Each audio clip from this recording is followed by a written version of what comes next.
You're watching award-winning D93 News with Samantha Williams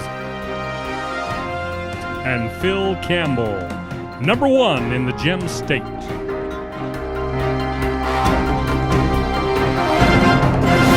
Well, hello and welcome to D93 News.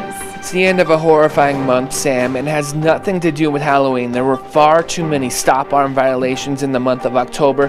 One is bad enough, but the hard drives were pulled on our buses literally dozens of times. One is too many times. This is a very serious situation that has had deadly results across our nation.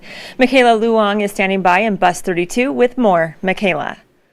Sam and Phil, there's been way too many stop-arm violations this year, and we want to put a stop to that. They think they will get over something like that if they hit a child. The Bonneville School District has seen a major increase in violations. This is just unreal for the month of October to have this many.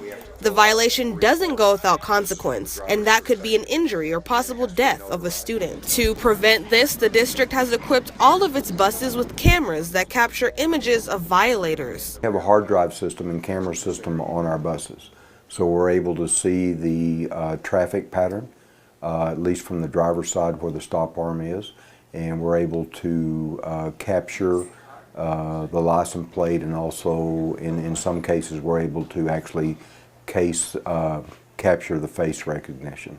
And we'll track the vehicle down and identify the driver, issue a citation, and it's a mandatory court appearance. These violations put children at risk, something that hits close to home for Deputy Sperry. My daughter was killed getting off of a school bus in our front yard in Wyoming, and she was 11 years old. It was 5 days before Christmas. We spent Christmas Eve writing my daughter's eulogy. Darlene Bender, a bus driver for the district, has seen these violations firsthand. We've had school for a month and a half, not quite 2 months, and I myself have already had 7 violations. She also told me a story about the close call when someone tried to go around her bus. And instead of going around us on the left-hand side, they thought they wouldn't be in trouble if they passed me on the right-hand side. Well, I was letting out 3 children. They saw what was happening and they ran down the street away from that vehicle. And it was so close to them getting hit. And that young man in that car was so scared that he followed me for a mile to apologize. Be patient, stop, and wait when you see this sign. Because there are people's kids getting on and off the school bus. School buses carry our most precious cargo. And the impatience that we quite often see, or the inattentive driving when people pass the school bus, may cost a small child their life. And if you are caught, you're looking at a fine that can cost you hundreds of dollars. Sam and Phil, back to you.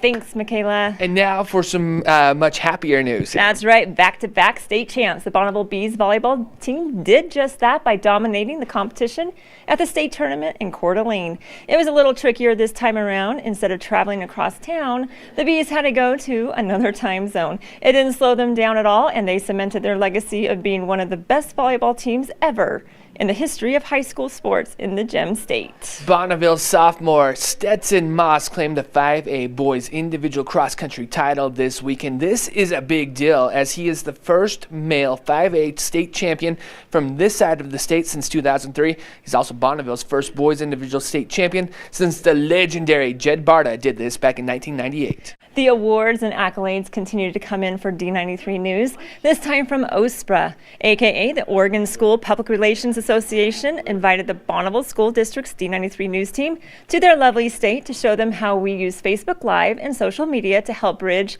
the communications gap between the school district, parents, students, and patrons. In the summer of 2017, D93 News was honored to receive the IASA Media Award.